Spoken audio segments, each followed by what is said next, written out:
Listos.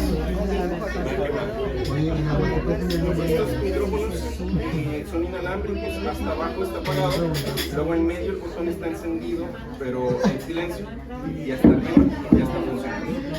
Entonces nos los podemos compartir. Lo mejor es, si no lo estamos usando, apagarlo para evitar que se inicie o se escuche cualquier otro ruido.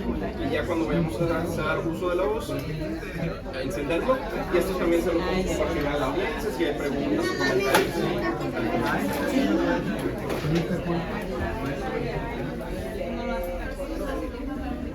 Muy buenas noches, tardes. Sean ustedes bienvenidas y bienvenidos a Punto y Coma. Yo soy Jesús Guerra, el director de este espacio, y como siempre me complace mucho que nos acompañen en esta noche, y esta noche en especial, más que todas las otras del año, porque hoy estamos de manteles largos. Justo hoy, hace 4 años, saliendo de la pandemia, inauguramos por primera vez aquí en Monterrey la librería Punto y Coma. Fue un proyecto familiar en donde quisimos darle a la ciudad un espacio que a nosotros nos hubiera gustado tener al crecer, en donde pudiéramos estar rodeado de libros, en donde uno pudiera conseguir un libro a un precio accesible, pudiéramos sentarnos a compartir ideas alrededor del café, y hay un espacio para compartir la expresión artística y cultural de la ciudad, que es tan importante y ocurre en cualquier ciudad. Nosotros como seres humanos hay una gran necesidad de expresarnos. Después de todo, yo creo que la cultura es el medio por el cual podemos analizar cómo vivimos e imaginar otras realidades, imaginar cómo podemos vivir de manera distinta. Entonces, muchas gracias por seguir acompañándonos estos 4 años, por estar aquí apoyando el espacio, porque como yo le digo a los artistas que han hecho de este espacio su hogar, en donde han traído toda su creatividad teatral, escénica, pictórica, literaria, poética, y también a los clientes que aquí han encontrado un refugio en donde escaparse un poquito del bullicio de la ciudad y de la avenida, y sentarnos a bajarle los decibeles, las revoluciones, y platicar, y siempre estar alrededor de la palabra. Entonces, muchas gracias por seguir acompañándonos estos 4 años. Si apenas nos conocen y apenas están incorporando, bienvenidas, bienvenidos. Aquí, sin ustedes, esto simplemente es un caparazón vacío. Ustedes son quien los llena de vida, de creatividad y de arte. Entonces, muchas gracias por acompañarnos. Hoy estamos de celebración, además de con la presentación muy especial de este libro. Tenemos unos quequitos para ustedes celebrando este 4º aniversario. Entonces, muchas gracias, y después de la presentación aquí seguiremos platicando y conversando.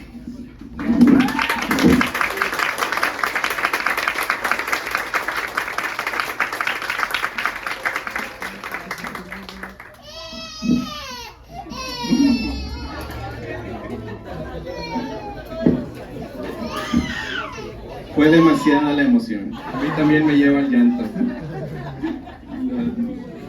Y pues además estamos muy emocionados hoy por la presentación de este libro que se llama Latinas in Idaho. Y nos acompaña de manera especial su autora, o bueno, en este caso compiladora, editora, María González Cárdenas. Bienvenida.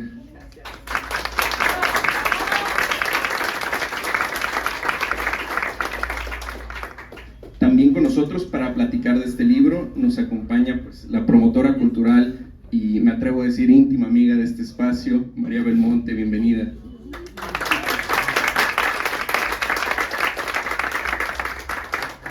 Vamos a estar platicando de un libro que, híjole, desafortunadamente es muy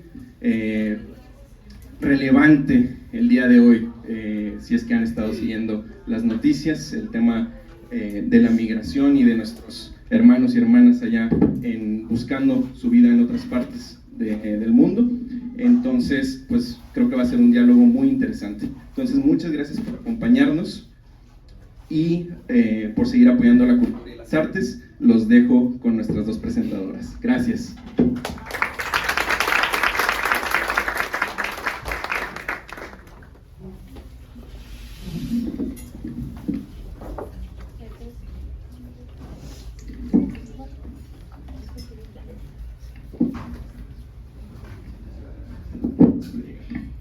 Buenas tardes, noches.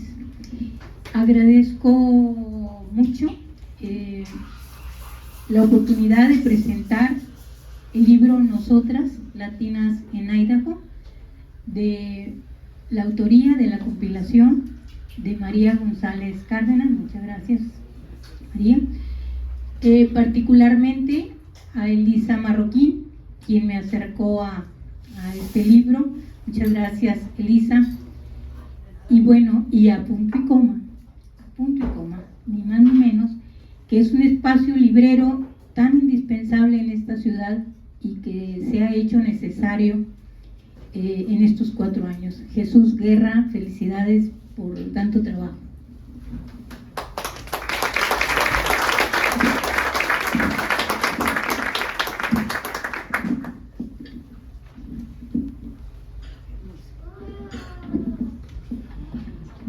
El libro que hoy nos reúne es una compilación de 50 historias personales de mujeres, biografías breves que comparten y como veladura se percibe en ellas, conjeturando la profundidad de otros relatos que les anteceden, permitiendo imaginar rostros de generaciones anónimas anteriores, quienes con decisión y coraje decidieron vivir, o mejor dicho, sobrevivir en entornos remotos, alejados de sus orígenes y de su cultura. Las mujeres protagonistas de las historias contenidas en el libro están vivas, están activas, no son pasado, son mujeres actuantes, son gestoras en cada comunidad donde se mueven, son activistas donde ellas radican, están presentes y están atentas ahora mismo a sus circunstancias. Nosotras es un libro bilingüe, dividido en 3 apartados. Cada uno reúne a mujeres de diferentes generaciones, precedido con un gráfico que muestra las rutas migratorias seguidas por sus familias y por ellas mismas. Es bastante grato y evocativo el mapeo que nos proporciona el libro. Reunir 50 biografías en un libro como el que aquí presentamos es un reconocimiento a las trayectorias de cada mujer incluida, una memoria colectiva que habla a las nuevas generaciones de latinas a reflexionar sus personales caminos, sus travesías y retos, no pocas veces hostiles. El libro es un abrazo colectivo de mujeres comprometidas con su población. Leerlas provocará emociones de orgullo, de admiración por las transformaciones que las mujeres migrantes generan en el panorama sociopolítico del país vecino del norte. El arrastre de sus voluntades para impulsar la educación y acceder a ella es admirable, como lo es también la presencia de expresiones de arte y de cultura de sus lugares originarios, sin olvidar, por supuesto, la contribución a las economías locales, estatales y nacionales. El recipiente vital que es Nosotras Latinas en Idaho es provocador, una forma de dínamo que se mueve para alejar el desencanto y celebrar la importancia de lo colectivo. Es un buen libro, es muy necesario, ojalá y lo podamos leer todas y todos. Y bueno, ¿y quién es María González Cárdenas? Bueno, ella es una mujer que desde su infancia, hace más de 50 años, fue movida con enterezas por su familia hacia diversos territorios. Una niña nacida en San Juan, Texas, pero gestada en Monterrey. Así me lo advirtió. Piscaba junto a su familia no solo en múltiples campos de cultivo, también piscaba sueños y deseos. Una adolescente que construyó en su conciencia quién era.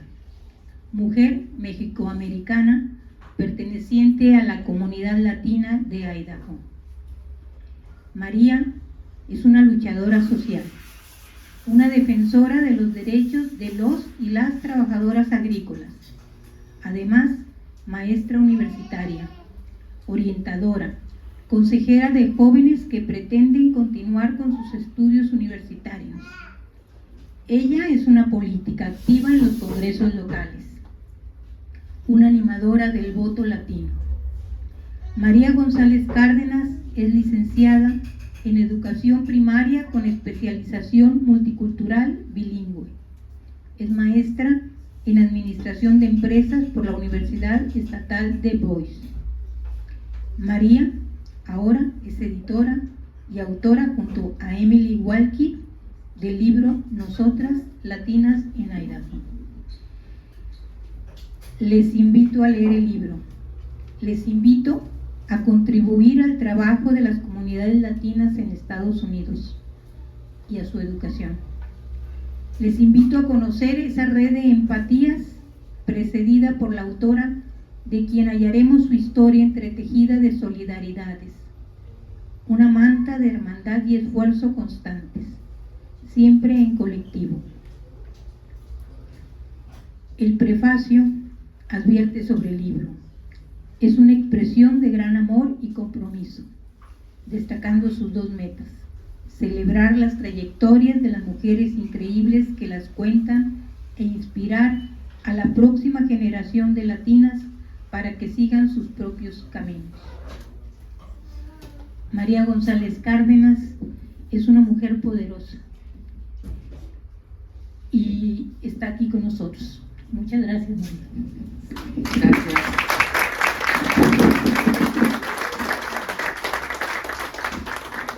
Yo quisiera que María nos explicara qué pasa con este libro, cómo se construye, qué ruta ha seguido. El libro tiene, no sé, creo que casi el año de haber aparecido, y bueno, pues ahorita está aquí en Monterrey. María, ¿puedes subir el micrófono? Sí. Muchas gracias, María. Muchas gracias al joven Guerra. También quiero agradecer muchísimo a Punto y Coma por tenernos aquí esta noche, a mi prima Elisa Marroquín, y a toda la familia que está presente, incluyendo a 2 de mis 4 hijas, Marisol y Marisa, que también fueron parte de que esta meta que yo tenía se lograra. Aquí también acompañándonos está el señor Mario Belmares y Carmelita López, su esposa, que son parientes de por lo menos a 2 de las contribuyentes al libro. Ellos vinieron desde Linares, así es que muchas gracias por estar con nosotros.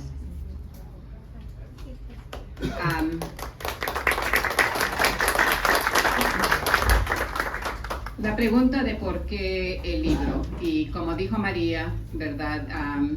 Lo lanzamos en Idaho en abril del año pasado, pero habíamos estado trabajando en este libro por varios años. Aparte de eso, fue una idea de hace muchos años.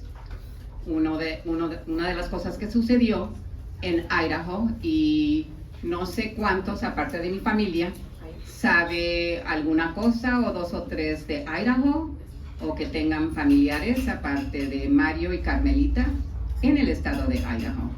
Pueden levantar la mano si saben dónde está Idaho.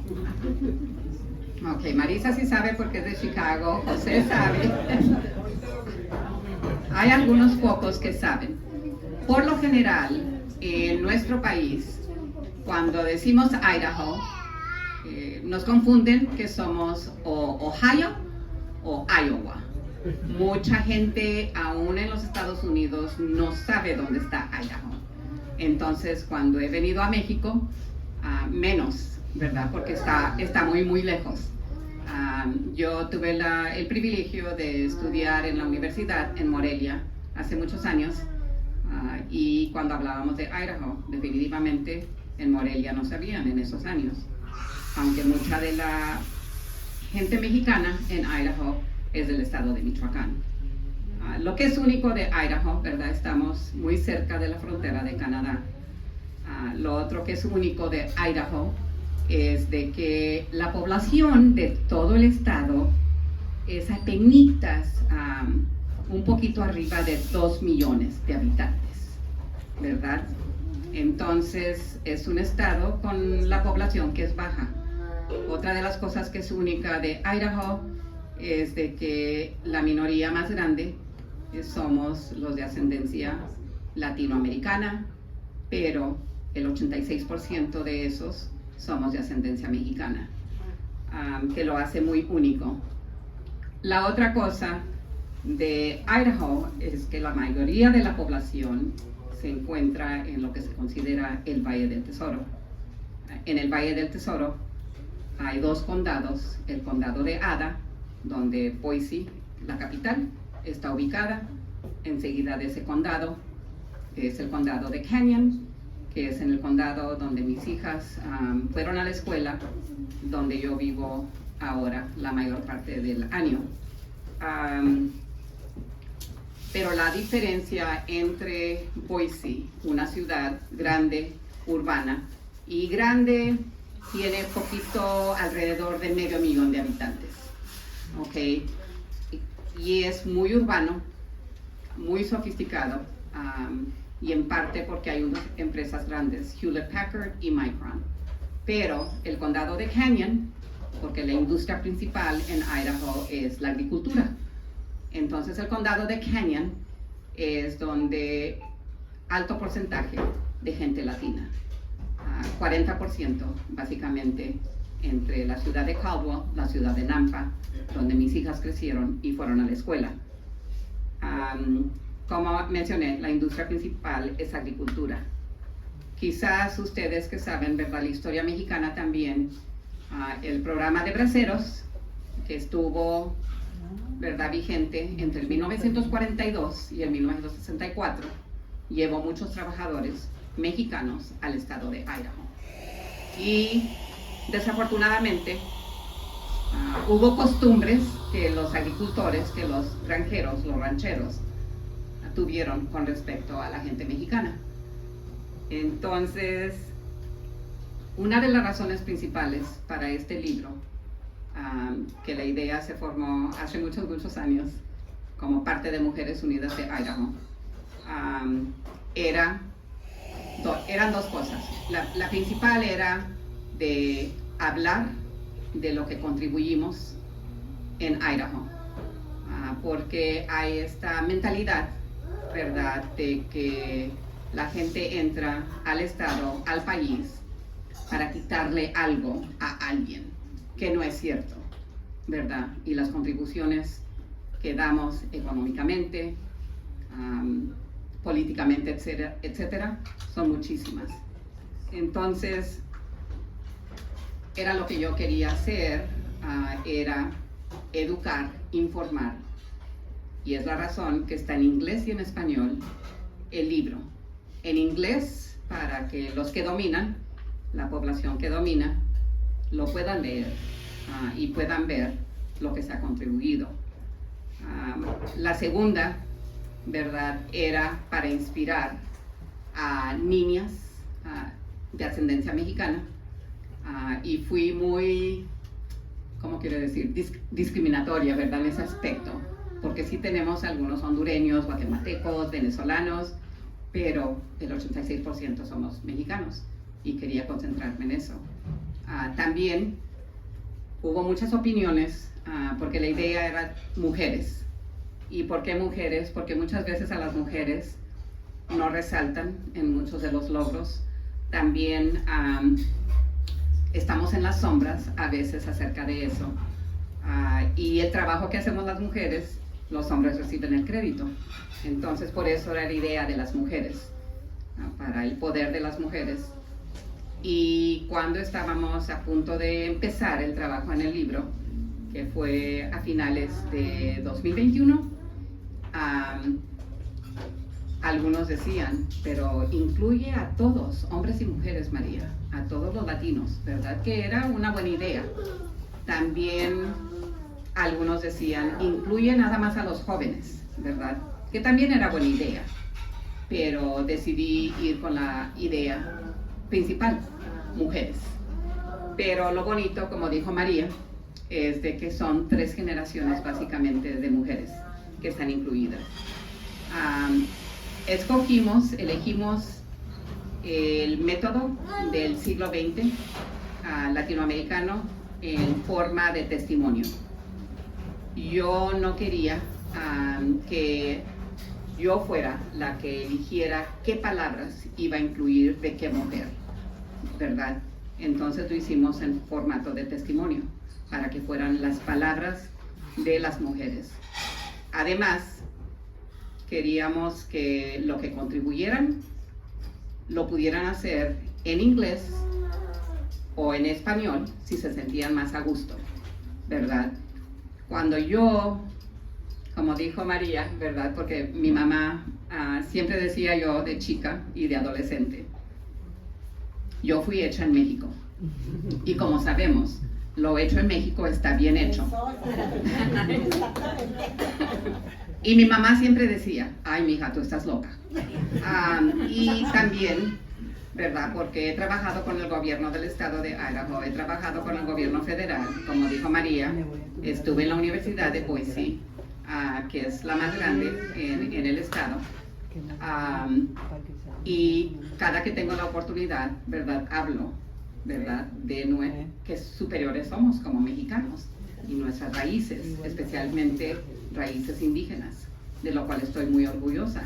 Y aunque estoy agradecida que nací en el otro lado, pero como platicamos yo y María, ¿verdad? Y decimos en el otro lado siempre, nosotros no cruzamos la frontera nos cruza a nosotros, ¿verdad? Porque en realidad, donde nací yo en Texas, era de México, anteriormente. Hasta donde vivo en Idaho, era de México, ¿verdad? Y vemos las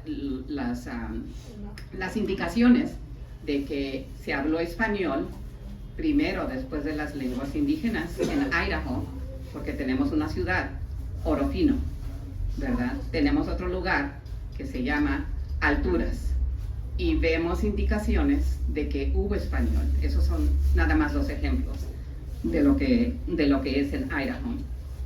Entonces,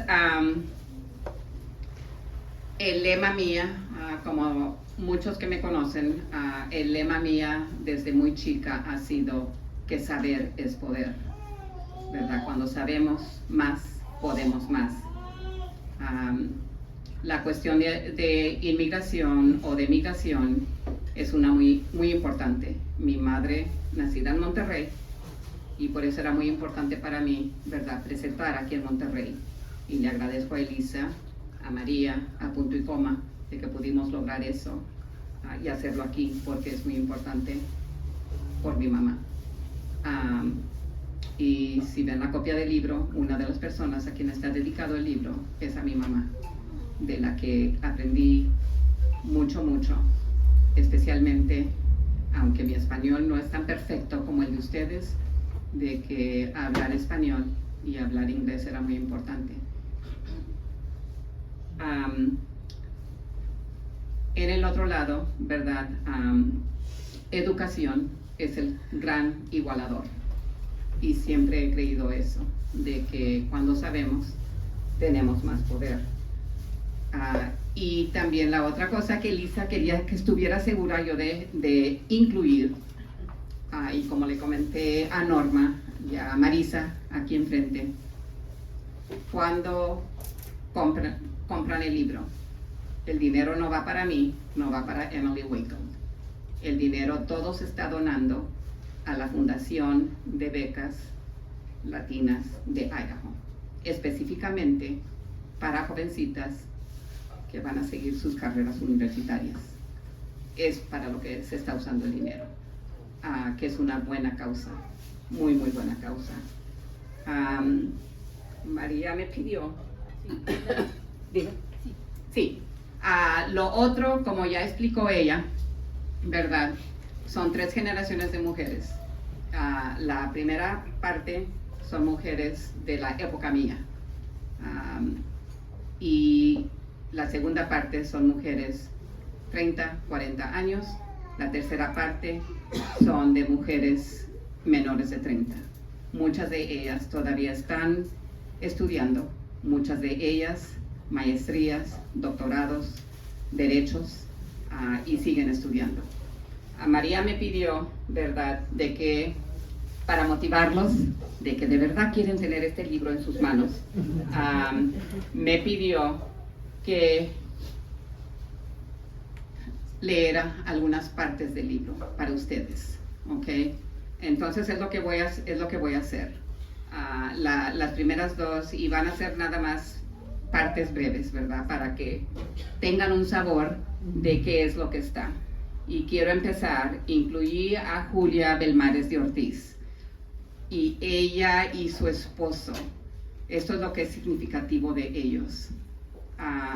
Dos campesinos que conocí cuando trabajaba con Servicios Legales de Idaho, representando y abogando los derechos de los trabajadores del campo.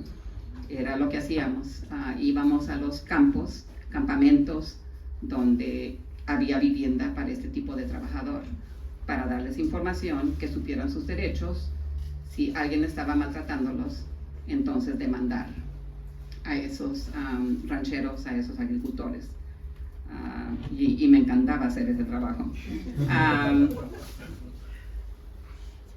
Mi nombre es Julia Belmares de Ortiz. Nací en Linares, Nuevo León, México, específicamente en el kilómetro 9 de la carretera 58 que va de Linares a San Roberto.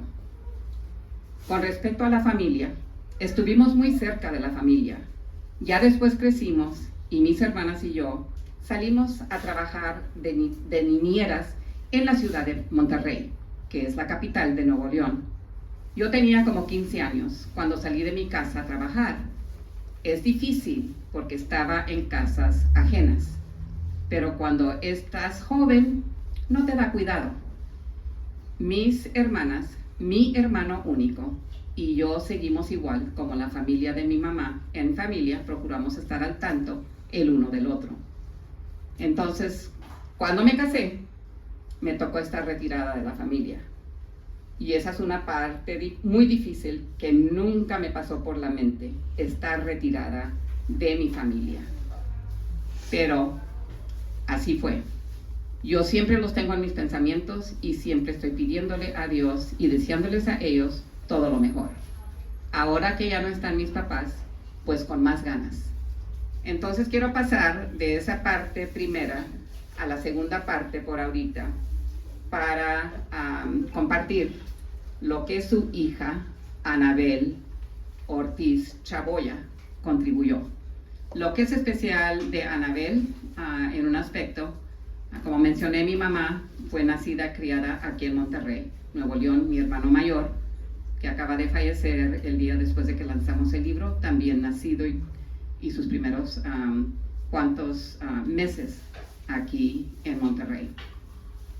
Lo que es especial de Anabel, mi mamá murió en el año 2000, tenía 65 años, y para mí era muy importante empezar un fondo de becas en memoria de ella. Y dimos más de como $250,000 de becas a jovencitas y jovencitos. En esa época, jovencitos y jovencitas que no tenían estatus legal migratorio en el otro lado, muchos fondos de becas querían que incluyeran los jovencitos su número de seguro social. Si estaban indocumentados en el otro lado, no tenían número de seguro social. Entonces, con Campesinos Unidos de Idaho, que se llamaba el fondo de becas a nombre de mi mamá, era para ayudar especialmente a esos jovencitos y jovencitas a ir a la universidad y terminar sus carreras universitarias. Anabel fue la primera jovencita que le concedimos la primera beca en nombre de mi mamá. Anabel también nació en Linares, Nuevo León, México. Platica del ranchito donde vivían. Dice, mi papá tomó la decisión de irse a trabajar a los Estados Unidos por la necesidad económica, ¿verdad? Que es principalmente porque mucha gente se va para el otro lado, por esa necesidad económica. Recuerdo que esos años fueron desafiantes para todos nosotros. El trabajo que él hizo en Arkansas fue relacionado al forestal y él se fue por meses. A medida que crecíamos, se hizo evidente que necesitábamos estar juntos como familia.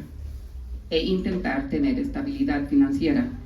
Fue entonces cuando mis padres decidieron unirse a mis abuelos en Payette, Idaho, que está en la parte oeste de Idaho, casi entrando al estado de Oregón, y seguir el patrón migratorio que ellos habían seguido durante años. Fue desgarrador ser desarraigadas. Llegamos a Payette, Idaho, en el 1993.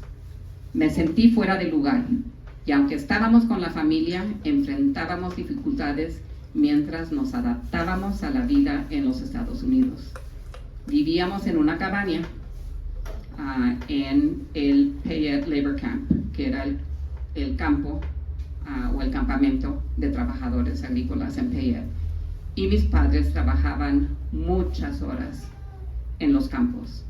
Más tarde me uní a mi papá y trabajábamos tarde todos los días, deshiervando la cebolla, el betabel, la menta y luego tapiando la cebolla hacia el final de la temporada.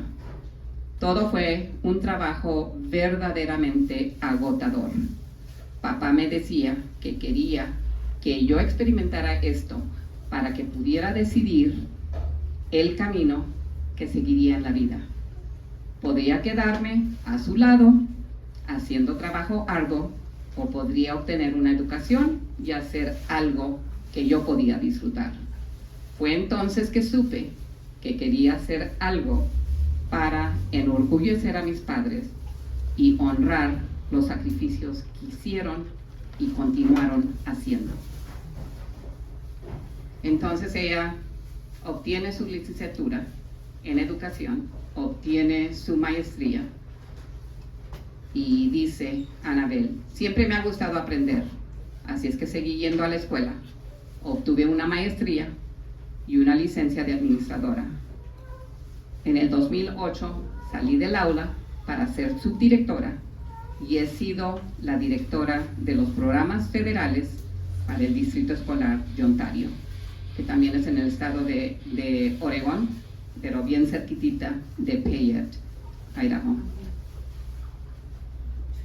Y es lo que ha hecho Anabel por ya casi 15 años. Ahora administro los programas de los que formé parte durante la escuela secundaria. Me encanta mi trabajo, ya que puedo evaluar, diseñar e implementar los programas para todos los estudiantes, pero especialmente para las poblaciones desatendidas. En cuanto a mis padres y mi hermana, viven cerca en una finca de 1 acre. He logrado que se sientan orgullosos no solo por lo que he hecho profesionalmente, sino por ser una buena persona. Otra vez agradecida que el señor Mario Belmares está aquí con nosotros. Irene Gómez Chaboya, su mamá Paulita, de Monterrey, Nuevo León. Otra mujer fenomenal. Llegué a los Estados Unidos a la edad de 5 años. Mi abuelo materno, Bardomiano, empezó a emigrar a los Estados Unidos cuando era joven. Por medio de trabajo duro y perseverancia, ahorró el dinero suficiente para conseguir las tarjetas de residencia para sus 13 hijos y 7 nietos. Mi cerebro ni siquiera puede, ¿verdad?, imaginar ese tipo de sacrificio por este señor. Así empezó nuestro camino hacia el sueño americano. Los sueños no son fáciles de lograr. Vivir en los Estados Unidos exigía mucho trabajo, no solo de los adultos, sino también de los niños. Para sobrevivir, nuestra familia buscó trabajo. Los trabajos disponibles eran en la agricultura de Texas, pero los salarios eran bajos. Un amigo de la familia le habló a mi abuelo de las oportunidades en Oregón. Dentro de poco, toda nuestra familia, 17 adultos y 4 niños, emigró a Oregón. Ahí nos encontramos con campos de trabajo agrícola, con unas cocinas muy pequeñas y una ducha y baño compartidos entre 25 familias. Las condiciones de vida no eran las mejores, pero a través de los ojos de una niña de 5 años, la vida era estupenda. Toda mi familia vivía al lado. Nuestro primer año en Burley, que es en el centro sur de de Idaho, fue difícil. No conocíamos a nadie, no hablábamos inglés y vivíamos en una sola habitación de hotel. Papi o papá, mamá, mis 4 hermanos y yo. Papá consiguió un trabajo y la empresa de papas se llama Ore-Ida. El Ore para Oregon, Ida para Idaho. Y caminaba 8 kilómetros para ir a trabajar todos los días. Lloviera, hiciera sol o nevara. Parte de la razón que me gusta estar aquí durante diciembre, enero y en Mississippi en febrero es porque está muy frío en Idaho y hay mucha nieve y mucho hielo. Finalmente ahorró lo suficiente para comprarse un carro y nos mudamos a una casa móvil vieja. Ahí nos hicimos amigos de los vecinos, la familia Muñoz, que nos enseñó a hablar inglés. En un tiempo los padres tomaron la decisión económica difícil de priorizar la educación para nosotros. Durante la prepa dejamos de mirar, pero seguimos trabajando horas largas, desayunando betabel. Horas largas significaban 10 horas de trabajo bajo el calor del verano. Y aunque es muy frío en el invierno, es muy caliente durante el verano.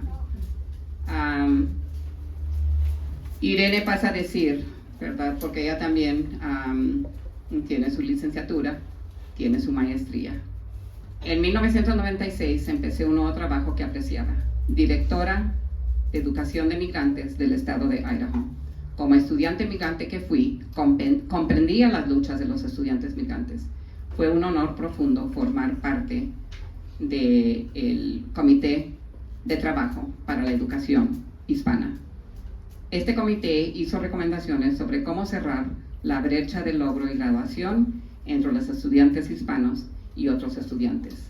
Una de las recomendaciones era abordar las necesidades lingüísticas de los estudiantes que no dominan el inglés. La primera asignación de fondos para el dominio limitado del inglés fue de $500,000 y eso se aumentó a casi $5 millones bajo el liderazgo de Irene en el 2021. Una de las cosas, ¿verdad?, que no mencioné sobre el criterio, ¿verdad?, de las mujeres que están incluidas en nosotras era no solamente el trabajo que desempeñan o han desempeñado donde están recibiendo, ¿verdad?, su salario, sino trabajo que han hecho por, ¿verdad?, sin pago. Eso era algo muy importante y todas estas mujeres, aunque han tenido puestos importantes en el estado de Idaho, lo que han dedicado al pueblo de su propia cuenta es lo que es muy, es algo, ¿verdad?, que es tan importante. No solamente que nos paguen por todo lo que hacemos, pero contribuir de otra forma también. La próxima jovencita se llama Sonia Galaviz. Sonia Galaviz, la legislatura de Idaho, los que promulgan las leyes, ¿verdad?, son un total de 105 legisladores, 35 en el Senado, 70 en la Cámara de Representantes. Sonia Galaviz es la única latina que representa al pueblo hispano ahorita en Idaho. Dice, cuando pienso sobre lo que me ha llevado a ser la persona que soy hoy día, reconozco plenamente el papel que la educación ha jugado en mi vida y la promesa que sentí cuando recibí con brazos abiertos lo que la educación podría significar para mí y para mi futuro. Pienso de la educación progresista y el padre del movimiento, John Dewey, y mientras que Dewey promovió la educación como el componente crítico de la democracia, lo que todavía me conmueve fue su creencia inquebrantable de que la educación era la única forma en que un niño podría alcanzar todo su potencial. Dewey dijo, la educación no es una preparación para la vida, La educación es la vida misma. Antes de saber quién era John Dewey y antes de saber que sería una maestra, fue mi padre quien encarnó esa cita. La familia de mi padre vino de Jalisco, México. Él, junto con sus 12 hermanos y hermanas, eran trabajadores migrantes a lo largo de la frontera del sur de Arizona. Desde los 3 años, piscó algodón en los campos, un saco de yute de 100 libras, y como ustedes saben, hay 2.2 libras en un kilo. 100 libras de algodón, piscar eso les daría $3. Cuando estaba en edad escolar, él todavía tenía que ir al campo, después de que salía de la escuela, inmediatamente antes y después de la escuela. Sus hermanos dejaron la escuela por completo alrededor de los 8 años. Al piscar algodón, mi padre solo quería estar en la escuela. Sus hermanos fastidiaban a mi padre implacablemente, diciendo que solo quería ir a la escuela para no tener que trabajar. Pero realmente le encantaba aprender. Era brillante con una curiosidad insaciable. Ella habla como su padre fue el que básicamente, igual que el papá de Anabel, ¿verdad?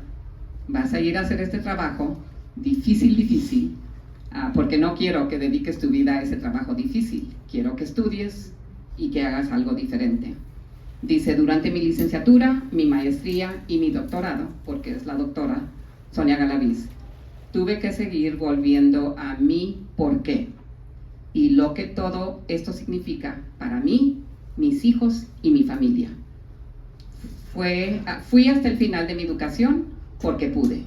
Lo deseaba mucho y sabía que iba por mí y también por toda mi familia.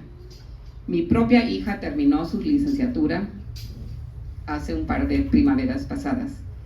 En una generación, mi padre, un trabajador migrante, piscando algodón por $3 por saco, cambió toda la trayectoria de mi vida y de las vidas de mis hijos por medio de su compromiso con nuestra educación. Eso no se puede deshacer.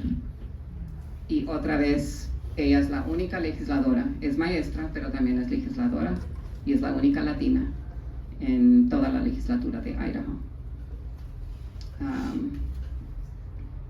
Y ya me lo terminamos. Y espero que tengan preguntas, o que estén pensando, ¿verdad? Esta otra jovencita se llama Adriana Cuchillo Tapia, y esta es de la tercera parte. Nací en Puebla, un pueblito, o en Atlixco, Puebla, un pueblito 2 horas al sureste de Ciudad México. Es conocido por el mole, los dulces de camote y el volcán Popocatépetl, o simplemente el Popo. Dice, a pesar de ser inmigrantes, ¿verdad? Porque ellos fueron de los Estados Unidos, la familia de Adriana, y documentados. Fueron a Estados Unidos, primero llegaron a California, luego se fueron para Idaho. A pesar de ser inmigrantes, siempre sentí que Nampa era mi hogar. Terminé la primaria aquí y conocí a mi maestra de 6º grado, la señorita Cunningham. Aunque no teníamos un programa bilingüe, me encantaba verla usar el español para conectar con nosotros. Y estaba asombrada, ¿verdad?, que esta gringa pudiera hablar español. Fue esta mujer más grande que la vida, con cabello rojo brillante y rizado, que sería la primera persona, pero no la última, que cambió la forma en cómo me veía a mí misma y de lo que era capaz.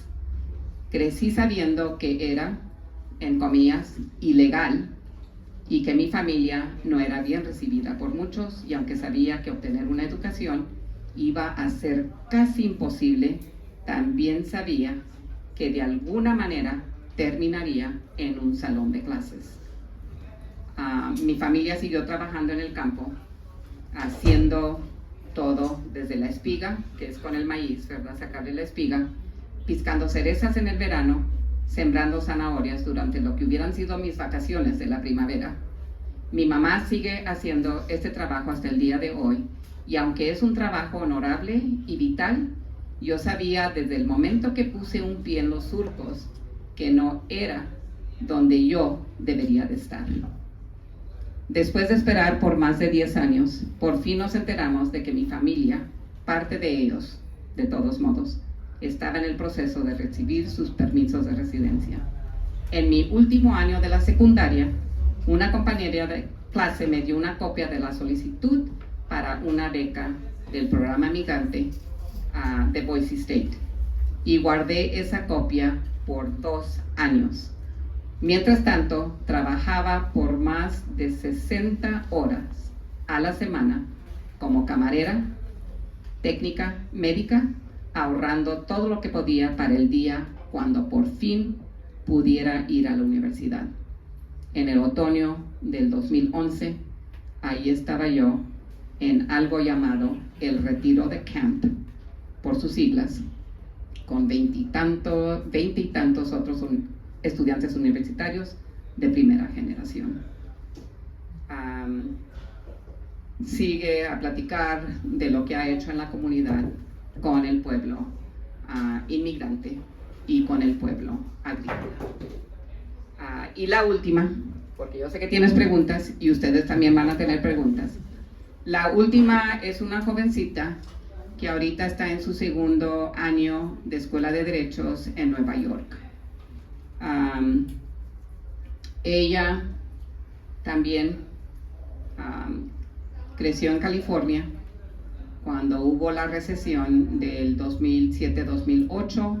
Sus padres terminan sin trabajo y se mudan para Idaho. Dice, fue difícil ese primer año universitario. Me sentía culpable de no poder ayudar a mi familia ni estar en Caldwell, pero al mismo tiempo yo estaba lista para irme. Es un privilegio poder continuar mi educación cuando mis padres no pudieron. Mi primer año universitario fue un choque cultural. Nadie se parecía a mí ni compartía mis metas. Todo era nuevo. Me sentía como un pez pequeño en un mar de pirañas. Me sentía nerviosa al entrar a las clases con más de 150 estudiantes, solo para descubrir que yo era la única persona de color en el cuarto. En una fila de 15 o más sillas, ni una sola persona se sentaba junto a mí en la sección de mi clase. Había experimentado la exclusión antes, pero nunca así. Después de eso sentí que no pertenecía a ninguna de mis clases. Todo fue como una pesadilla hecha realidad. Pero luego recordaba que no estaba estudiando solo para mí, sino para mis padres y otros que no pudieron. La representación es importante, al igual que marcar la diferencia para las personas que de otra manera no pudieron.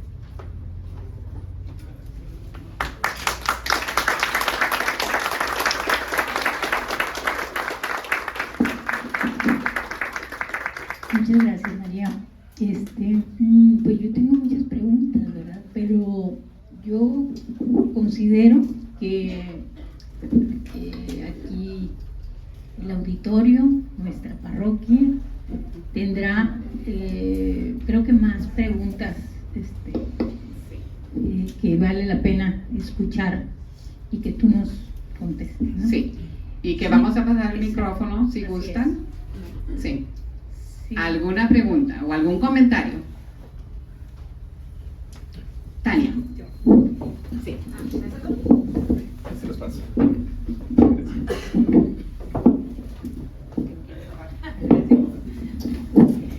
¿Qué le motiva a ser tan altruista? Porque pues toda la gestión del libro, el cómo se abordó a las personas, esta perspectiva de ayudar y no buscar algo a cambio, pues realmente debe tener alguna motivación, algún motivador interno. ¿Cuál es?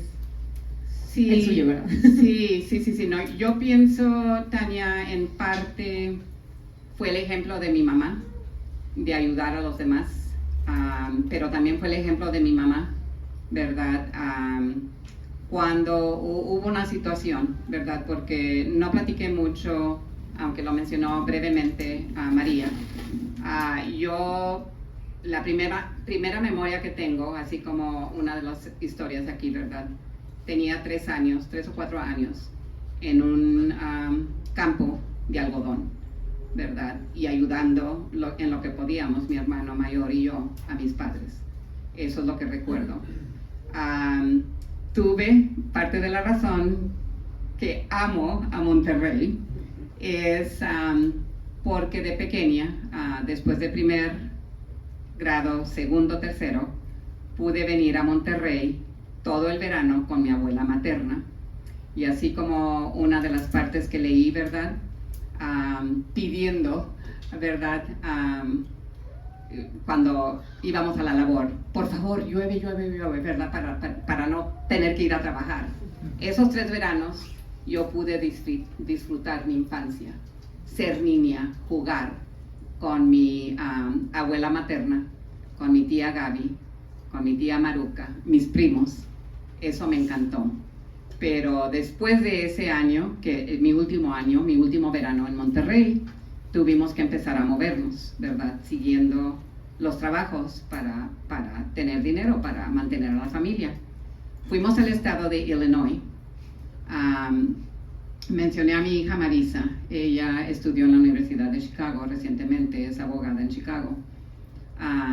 Fue muy significativo eso de que ella fuera aceptada allí, por el hecho que exactamente 100 millas al sur de Chicago, lo que es Pontiac, Illinois, ahí fue donde pisqué muchísimos tomates y deshiervé muchísimos campos de soya. Yo tenía 10 años en ese tiempo y como escucharon en alguno de los relatos, ¿verdad?, de los testimonios, de trabajar 10 días, 10 horas por día. Para nosotros era de 6 de la mañana a las 8 de la noche. Y fue lo que hice inmediatamente. Lo que sucedió ese primer verano, el contratista con el que andábamos trabajando no nos pagó todo lo que nos debía. Mi mamá le dice a mi papá, oye, nos falta dinero. Y yo hice los cálculos porque era muy buena para las matemáticas, mi mamá. Dice, y falta dinero. Y mi papá, no, así déjalo, así déjalo, así déjalo. No, ¿cómo que lo vamos a dejar así? Si tú no quieres que te paguen lo que tú ganaste, yo quiero lo mío y lo de mis hijos, ¿verdad? Baja a platicar con el contratista, exigiéndole el dinero. Y se ponen, y yo estaba observando todo esto, y se ponen a discutir. Entonces, básicamente, le avienta el dinero, pero nos despide, ¿verdad? Y por lo general, cuando trabaja uno en el campo, o se le proporciona la vivienda, y si ya no trabajas, ya no tienes vivienda. Entonces, al despedirnos, tenemos que salirnos de la vivienda, ¿verdad? Esto era como a las 10, 10 y media de la noche. Entonces, empezamos a bajar todos. Éramos 5 de familia, y mi papá y mi mamá. Nos empezamos a bajar todo, a poner en una camioneta para irnos. Salimos como a medianoche. Ese ejemplo de mi mamá siempre se quedó conmigo, ¿verdad? De que uno tiene que ser firme, pero también en ayudar a los demás. Lo que más me motivó a hacer lo que he hecho es porque lo que viví como niña y como adolescente, porque la última vez que trabajé en un campo desahijando betabel fue el verano antes de que me fui a la universidad. Y cuando terminé mis estudios en ese tiempo, fui a trabajar con Servicios Legales de Idaho. Había, sí, como están aquí estos libros, todo el código federal de las leyes federales. Y en otro estante como este estaba todo el código de Idaho, de las leyes de Idaho. Siendo, como decimos en el otro lado, nerd, ¿verdad? Yo en lugar de estar haciendo otra cosa, si ya terminaba mi trabajo, me ponía a leer el Código Federal de Leyes. Y aprendí mucho. Y dije, todas las injusticias que nos hicieron y ni nos dábamos cuenta nosotros. Entonces eso me motivó mucho. Otra vez regresando a mi lema, saber es poder, ¿verdad? Y entonces desde que hice eso, pero ya había hecho algo en mi adolescencia, trabajando con un grupo. Conocí aquí a Marisa, que trabaja con organizaciones sin fines de lucro, de tratar de tener una clínica para los campesinos para que pudieran recibir servicios médicos, porque los campesinos no tienen ese beneficio. Esas son las dos hebras que me motivaron a hacer lo que hago para el pueblo. Muchas gracias. Sí, gracias a ti.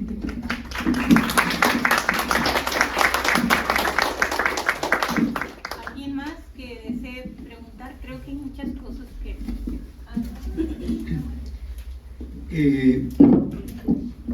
Es una larga historia la que usted cuenta de testimonios de los migrantes de la historia y la relación de México con los Estados Unidos. Usted habla de injusticia, habla de protección, habla de pues muchas cosas, ¿no? Yo recuerdo la novela La ira de las uvas de John Dos Passos, ¿no? Que es extraordinaria. Lo que pasaba en los años 30 en California, el maltrato, en fin. Ahí están pues la historia de los compatriotas que han migrado durante generaciones y generaciones. Han habido pues periodos, ¿no? Por supuesto. La pregunta es, ¿qué está pasando ahora? Creo que están pasando muchas cosas y lo vemos todos los días en la televisión.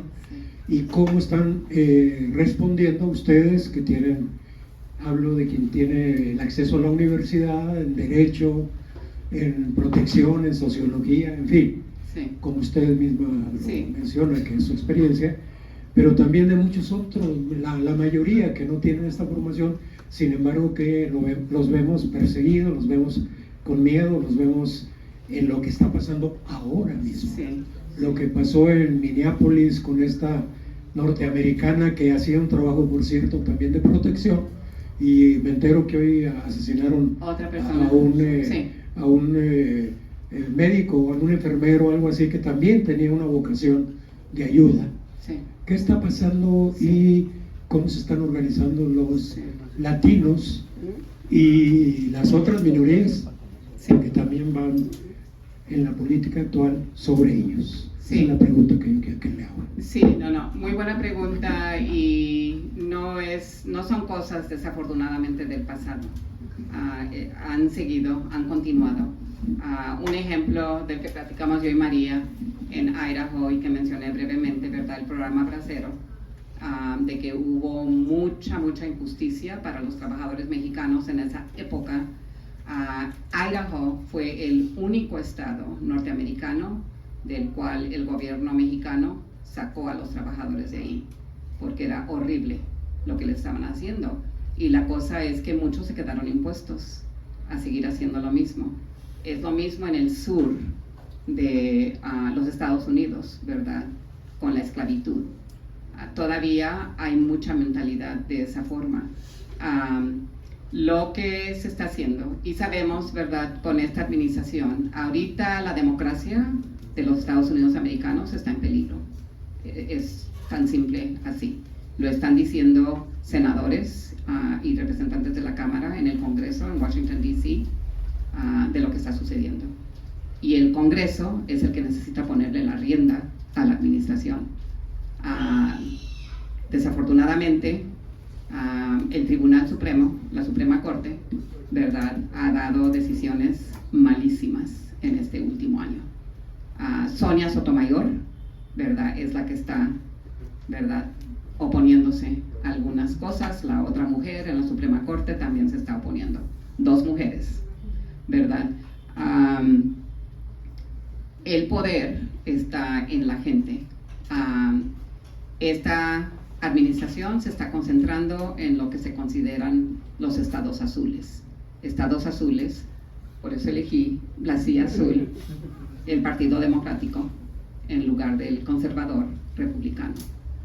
Y sí, estamos en un punto horrible en la historia de Estados Unidos. Muchos de los logros del movimiento de derechos civiles de la década de los 60, Martin Luther King, ¿verdad?, que fue asesinado, John F. Kennedy, que fue asesinado, Robert F. Kennedy, que fue asesinado, ¿verdad?, Malcolm X, que fue asesinado, pero ahorita las organizaciones, las coaliciones de justicia de inmigración son las que están intentando en medio de en los tribunales, ¿verdad? La otra organización, que es también una organización sin fines de lucro, la tenemos que costear nosotros, los que donamos dinero a este tipo de organizaciones. Es lo que se llama American Civil Liberties Union, que es la Unión de Libertades Civiles Americana. Esos son los que están más al frente de muchas de esas luchas en los tribunales. Pero sí, y yo he estado aquí en Monterrey desde el 18 de diciembre y mi prima sabe, ¿verdad?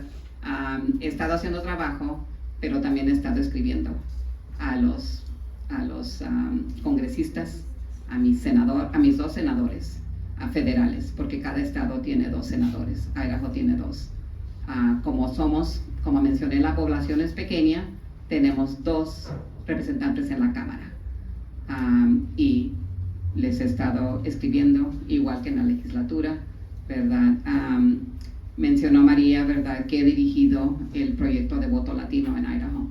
Esa es uno de los ejemplos de mi padre, de que el voto es muy, muy importante y de que tenemos que participar, pero no nada más es salir a votar, sino ser voluntario. Antes de venirme, estuve trabajando en 3 campañas, apoyando a mujeres, ¿verdad?, que se habían postulado para puestos, porque necesitamos, ¿verdad?, personas que de verdad están para el pueblo, no para sí mismos.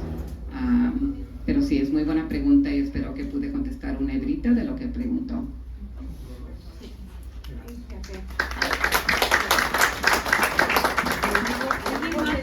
¿Alguien más? Acá está el señor Mares. Pues yo quiero felicitarla.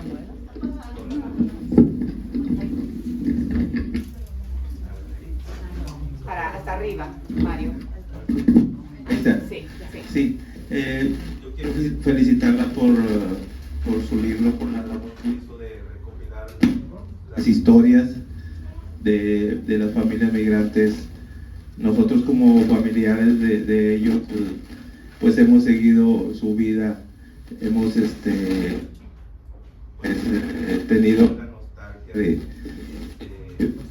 de los recuerdos, porque tardamos muchos años en volverlos a ver.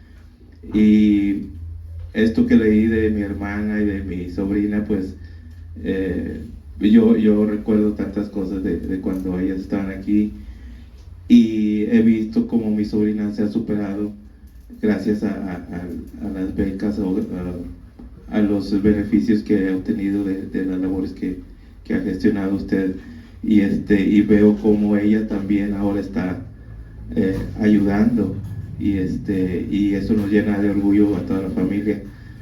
Y pues yo quiero felicitarla por la recopilación que hizo de estos relatos, y pues me imagino que algunas mujeres que aquí se escriben en su libro pues también tuvieron una nostalgia al recordar todo lo que pasaron para llegar allá a donde están. Y pues es todo mi comentario. Gracias. Muchas gracias, Mario.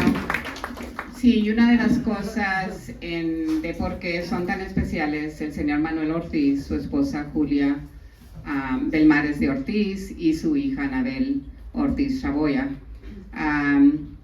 Siempre digo, si voy a dejar un legado en Idaho, es lo que pudimos hacer políticamente en promulgar 3 leyes que han ayudado a los trabajadores agrícolas.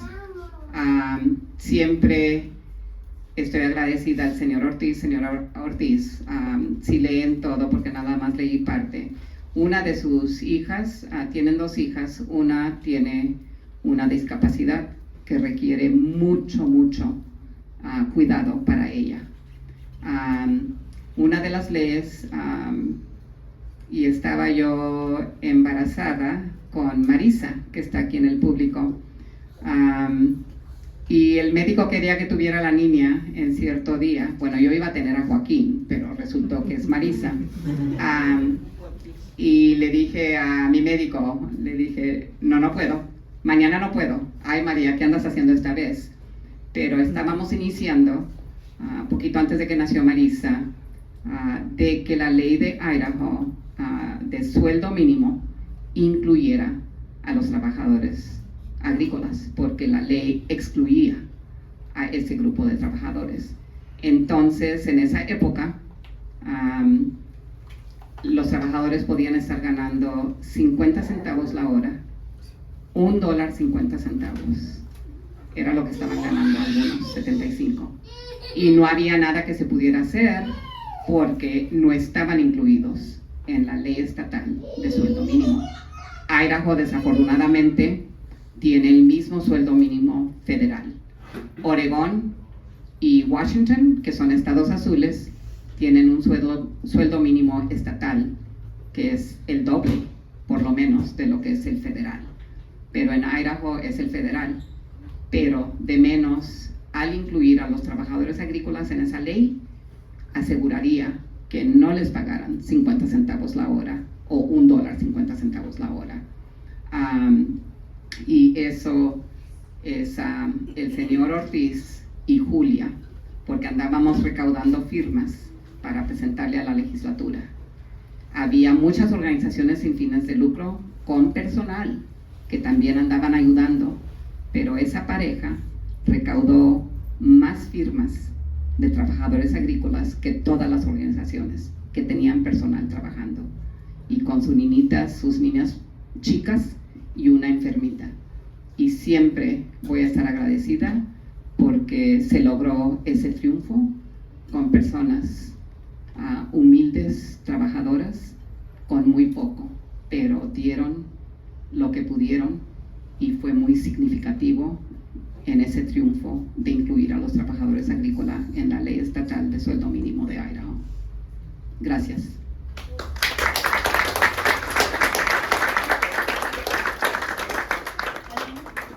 Sí.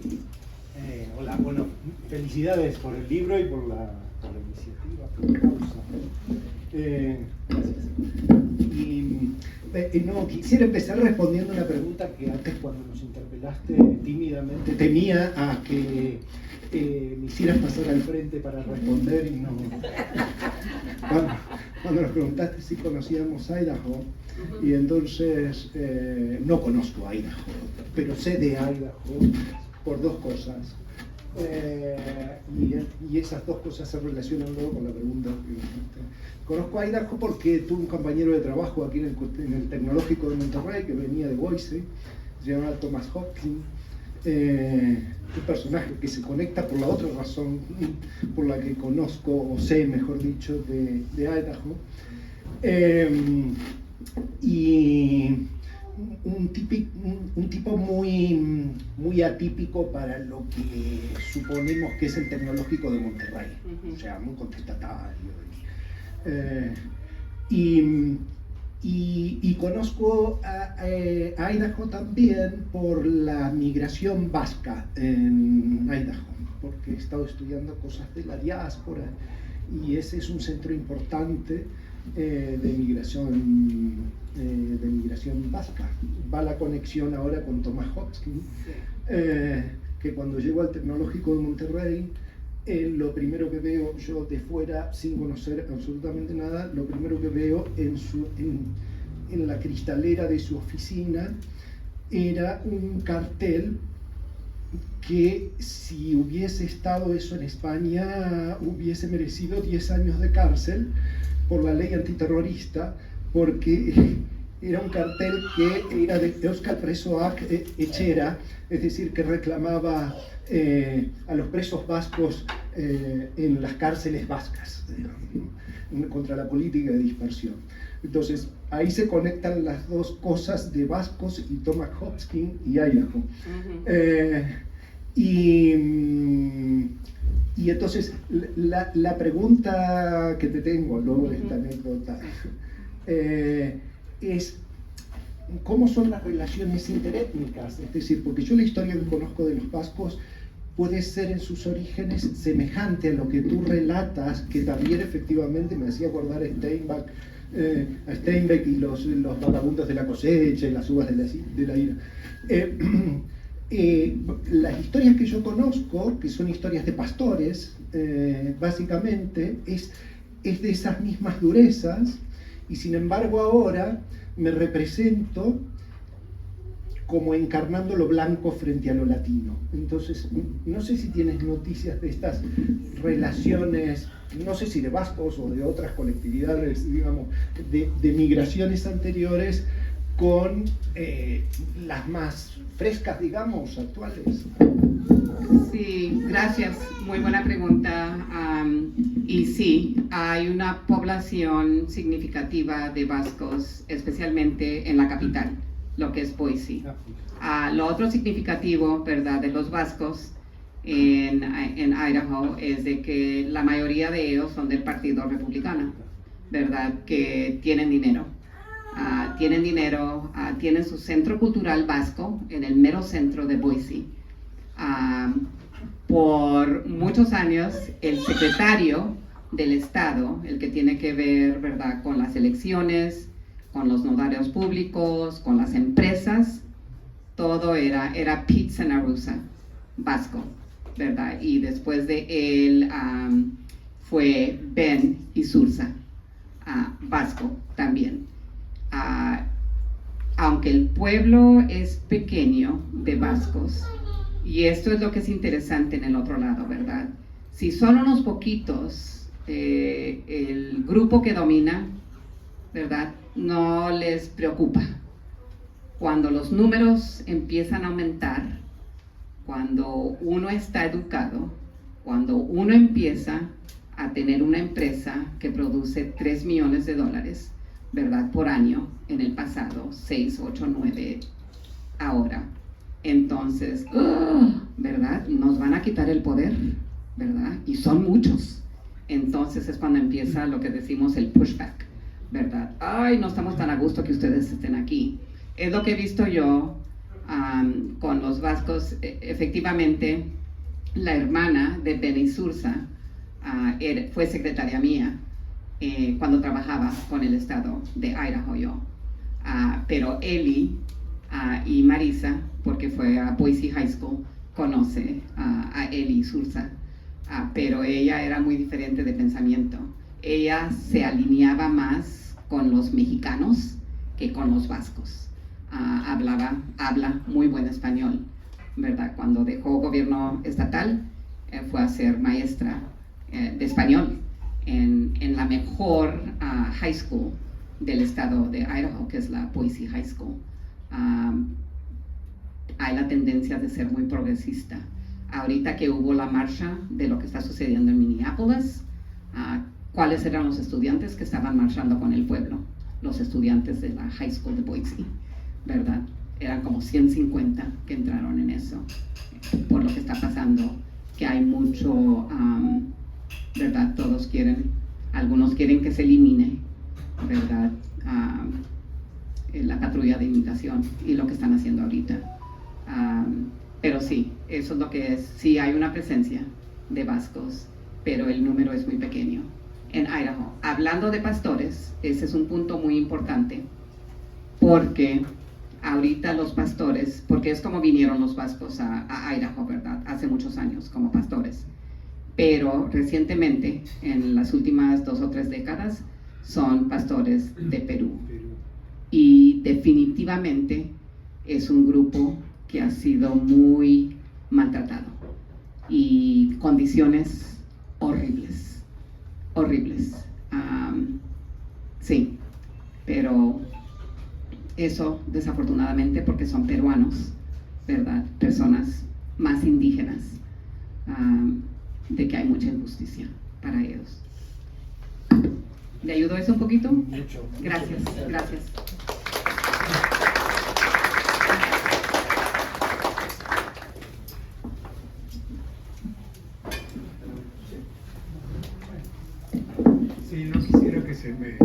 dejar de hacer la pregunta que tiene relación con la anterior que se planteaba. ¿Cómo ve usted y cómo se ve desde el interior de los Estados Unidos, tanto demócratas como republicanos, el triunfo de Zohran Mamdani en Nueva York, siendo que es el epicentro, digamos, del imperio, ¿no? Hay que decir las palabras por su nombre, y de la nación ahora en disputa, donde la democracia efectivamente corre un riesgo no solo para Estados Unidos, sino para todo el mundo. Yo tengo una lectura, tenemos una lectura desde fuera de Estados Unidos, pero su opinión personal y cómo se percibe este fenómeno, que creo es simbólico y es síntoma. Y bueno, ahí tengo que asociar a Bernie Sanders definitivamente en ese fenómeno, y a muchas otras personas que están ahí, tanto latinas como de origen anglosajón. Esa es la pregunta, ¿no? ¿Cuál es la opinión y cómo se percibe allá? Pues si habla con la juventud y con los que somos más a la izquierda, es algo bueno, ¿verdad? Pero otra persona que está atacando la administración directamente. Ahorita creo que en Virginia, ¿verdad?, entró la mujer democrática, inmediatamente empezó a cambiar muchas de las políticas en ese estado como gobernadora, ¿verdad?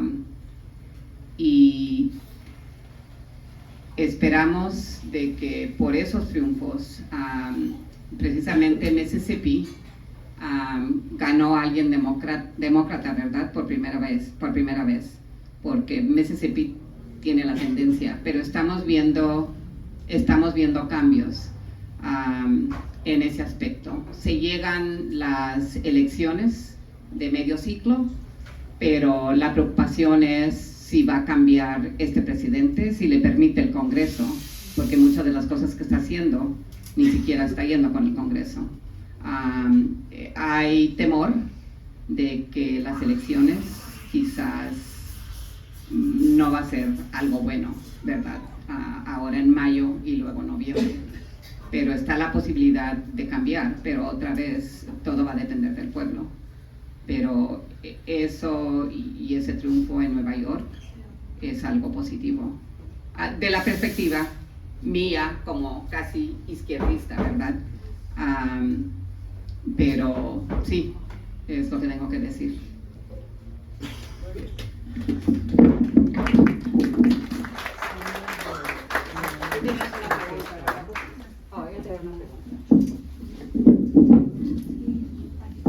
No es pregunta.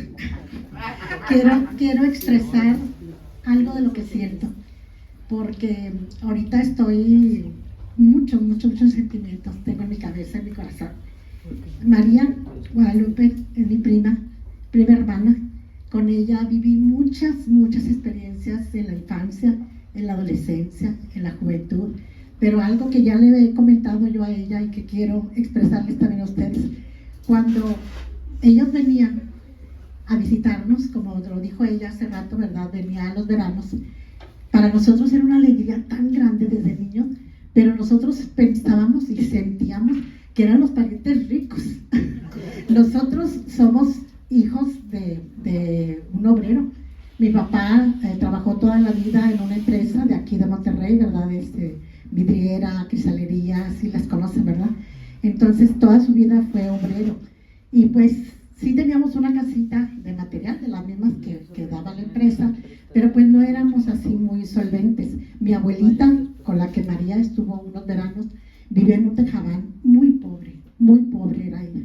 Entonces cuando venía mi prima Lupana, cuando venía mi tía Lupe, mi tío Quique, era una emoción tan grande, porque veíamos que el carro que traían era eléctrico, automático, y aquí yo traía un ponchito que muy apenas le podía bajar el vidrio.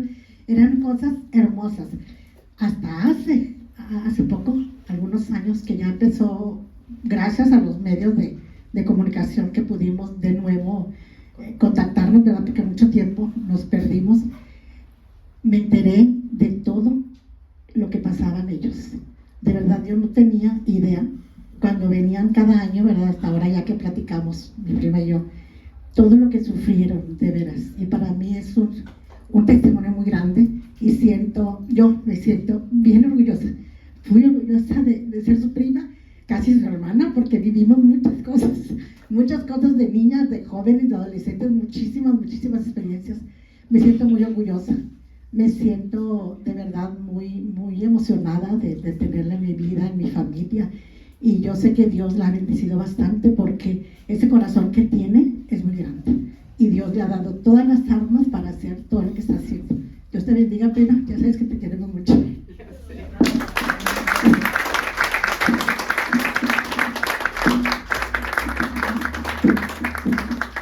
Pues agradecemos mucho a cada uno de ustedes su presencia en esta presentación de nosotras.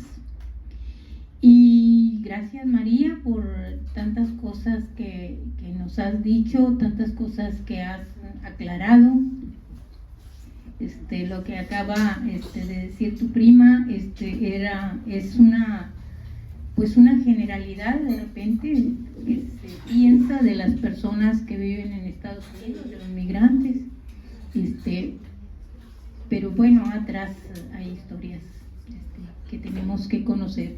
Muchísimas gracias y bueno, pues les recuerdo que están todavía libros disponibles y recordar de nueva cuenta también que esta adquisición que ustedes hagan con este libro irá directamente hacia las becas de la Fundación de Apoyo a Estudiantes latinos, mexicanos más bien, ¿verdad? Sí. Más que latinos, es mexicano. Específicamente jovencitas, sí, latinas. Jóvenes, mujeres y jóvenes. Sí. Y bueno, hay una cosa bien interesante que bueno, aquí me voy a atrever a decir y quiero cerrar ya con esto. En ningún momento escuchamos la palabra feministas. En ningún momento se tocó el tema de esas comunidades de donde nosotros pertenecemos. Y sin embargo, creo que todo el trabajo que se realiza con esas mujeres de Idaho está completamente cubierta de esa práctica. Muchas gracias, María. Sí. Y a cada uno de ustedes, gracias por estar acá. Sí, muchísimas gracias por estar con nosotros.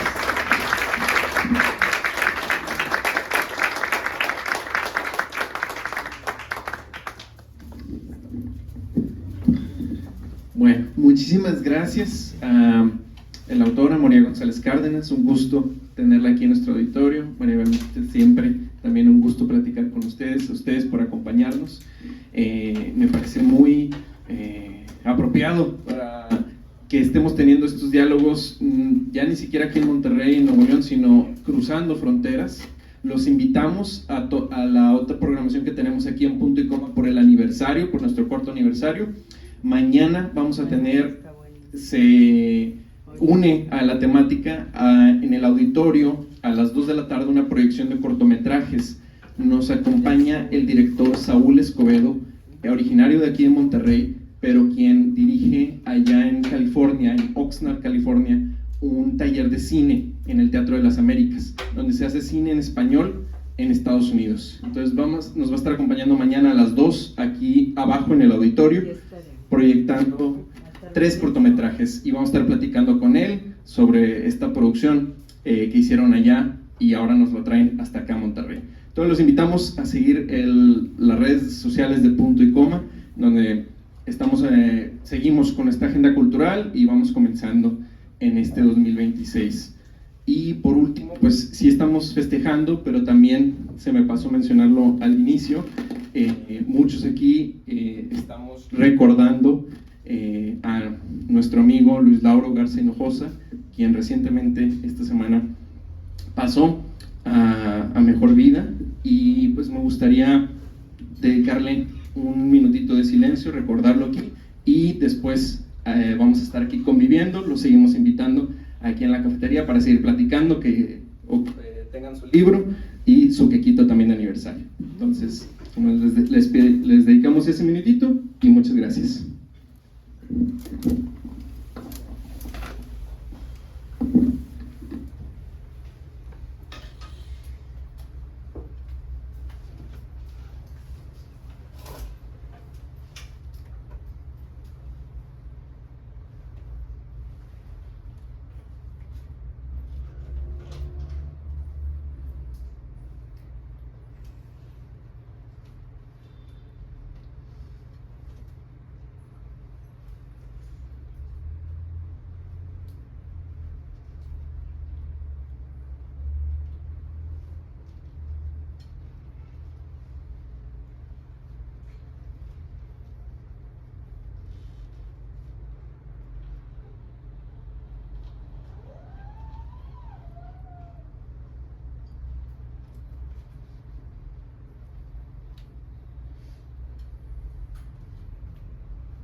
Muchas gracias. Le mandamos un saludo y un abrazo a su familia, a sus amigos, a algunos quienes nos acompañan el día de hoy. Fue siempre un amigo y un promotor. Recuerdo cuando andábamos abriendo apenas hace 4 años, Punto y Coma, sin conocernos, nos invitó al programa de radio ahí en la Q para promover. Anduvimos platicando con él y con Jorge del Bosque sobre esta idea medio loca de abrir un espacio cultural y siempre estuvo ahí al pie del cañón. Entonces, muchas gracias y seguimos aquí en Punto y Coma.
He tenido pendiente, a veces cuando abrimos puestos, vienen gente que todavía estudió porque creo que la carrera bibliotecología. Y no, hombre, es algo que aquí nos hace falta.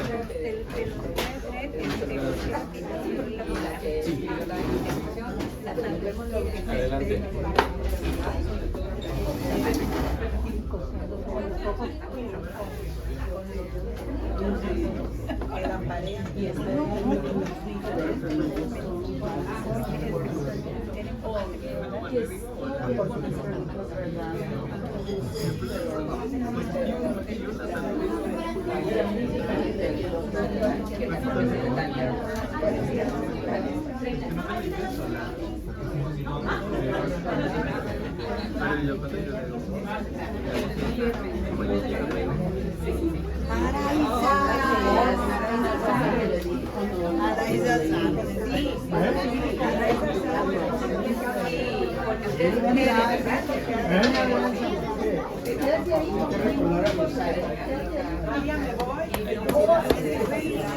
Por apoyar.